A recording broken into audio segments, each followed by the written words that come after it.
Ya pemirsa, hanya seminggu sebelum dibukanya pendaftaran terkait dengan Pilkada Serentak 2024, kejutan datang lewat putusan Mahkamah Konstitusi.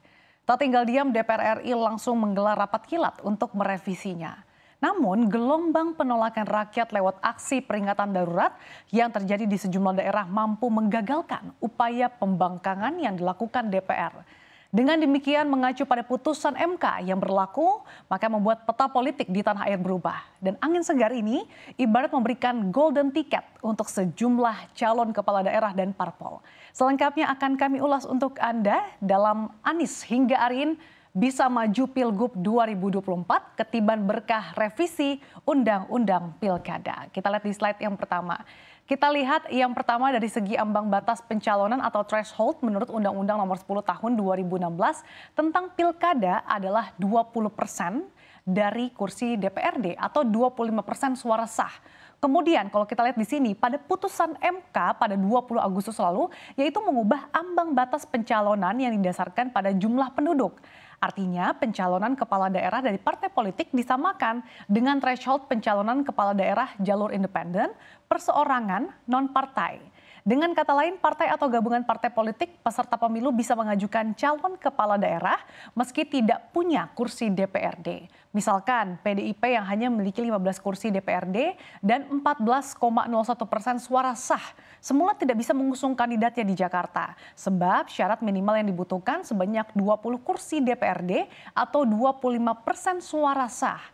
Tapi dengan putusan MK, PDIP akhirnya bisa mengajukan sendiri calon kepala daerah karena kini syarat pencalonan menjadi 7,5% suara sah partai untuk pencalonan di Jakarta.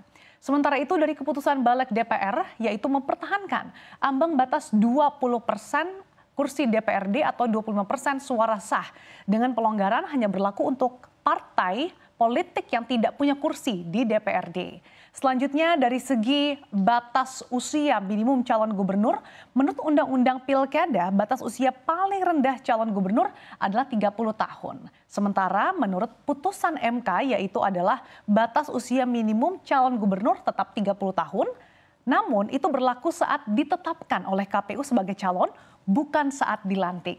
Nah, sementara keputusan dari Balik DPR menyatakan bahwa batas usia paling rendah calon gubernur adalah 30 tahun saat dilantik. Artinya bila memakai RUU DPR, maka Kaisang ini akan melenggang mulus ke kursi Wagub Jawa Tengah. Kemudian terkait dengan batas usia minimum calon bupati wali kota menurut Undang-Undang tentang Pilkada, batas usia calon paling rendah calon bupati wali kota adalah 25 tahun. Sementara menurut putusan MK, batas usia minimum calon bupati wali kota 25 tahun saat ditetapkan oleh KPU sebagai calon, bukan saat pelantikan calon terpilih. Sementara itu keputusan Balik DPR menyatakan bahwa batas usia paling rendah calon bupati wali kota adalah 25 tahun saat dilantik. Ya, setelah KPU menerbitkan PKPU Pilkada yang mengikuti putusan MK terkait ambang batas parpol hingga usia kepala daerah, kontestasi politik semakin menarik untuk ditelisik. Putusan MK diyakini akan mendorong banyak kesempatan bagi calon kepala daerah yang sudah patah arang untuk kembali punya peluang mencari partai-partai yang bisa mendorong pencalonan mereka atau menggunakan kendaraan politik disesuaikan dengan persentase yang telah ditentukan oleh putusan MK tadi.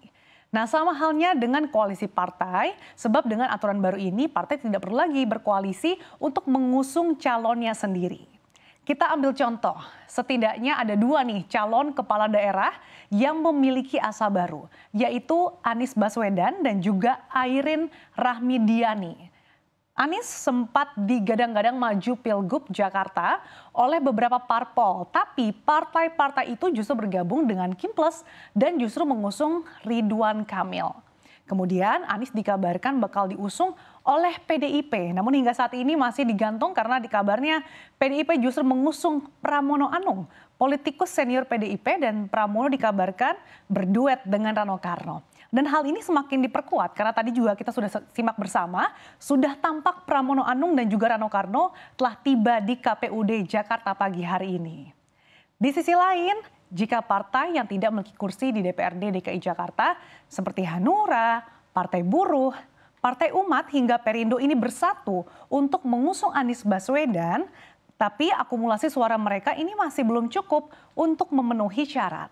Nah, sebelum putusan MK ini hanya ada 2 kontestan, yaitu RK Suswono dan juga Darmakun yang akan beradu. Tapi kita nantikan bersama apakah ada nama-nama baru nih yang akan berlaga di Jakarta. Kita bergeser, sementara itu ada Airin yang digadang-gadang menjadi cagup Banten. Padahal kita tahu sempat tidak mendapatkan karpet merah dari Kimples karena saat itu Kimples mengusung Andra Soni yang merupakan politikus Partai Gerindra. Hal yang mengejutkan, Airin justru kemudian mendapatkan golden ticket dari PDIP dan menariknya tidak lama berselang, baru-baru ini Partai Golkar jadi putar haluan dan justru memberikan lampu hijau untuk Airin untuk melenggang ke kursi Banten 1. Nah, Anies Baswedan sempat santer ya dikabarkan menjadi salah satu calon gubernur DKI Jakarta pada Pilkada 2024. Nah, sebetulnya kalau diusung PDIP, maka nantinya kalau misalnya terpilih lagi, artinya kandidat Capres Pemilu 2024 ini akan melanjutkan periode keduanya sebagai gubernur Jakarta. Ada beberapa highlight selama mantan gubernur DKI Jakarta periode 2018 hingga 2022 ini menjabat. Di antaranya penyelesaian Jakarta International Stadium atau JIS. Selain itu ada juga penyelenggaraan Formula E, ajang balap mobil listrik internasional yang menjadi momentum penting di era kepemimpinan Anies Baswedan. Sementara itu Airin Rahmidiani pernah menjabat sebagai wali kota Tangerang Selatan selama 2 periode, mulai 20 April 2011 hingga 20 April 2021. Airin sendiri dipercaya sebagai Ketua Asosiasi Pemerintah Kota Seluruh Indonesia atau APEKSI periode 2016 hingga 2020. Dan sebagai wali kota, Airin ini dikenal berhasil membawa banyak perubahan di Tangsel. Ia aktif dalam berbagai organisasi kemasyarakatan dan dikenal atas kepemimpinannya yang inovatif, terutama dalam penanganan pandemi COVID-19. Berkat berbagai inovasi tersebut, Airin mendapatkan penghargaan sebagai wali kota terbaik. Kita bergeser lagi, selanjutnya ada Pramono Anung yang juga dikabarkan menjadi calon gubernur DKI Jakarta yang diusung PDIP untuk kontestasi Pilkada Jakarta. Pramono Anung memulai karir di dunia politik dengan bergabung menjadi kader PDIP. Pramono kemudian diangkat menjadi wakil sekjen DPP PDIP pada tahun 2000. Selama 2 periode pemerintahan Presiden Joko Widodo, Pramono Anung juga telah menjabat selama 2 periode sebagai sekretaris kabinet. Pemirsa, tentunya putusan MK ini menjadi momentum ya bagi siapapun yang memiliki kapasitas untuk menjadi kepala daerah untuk maju menjadi kandidat. Kemudian partai politik bisa independen atau lepas dari tekanan politik dalam mengusung calon. Kita nantikan bersama apakah akan ada manuver kejutan.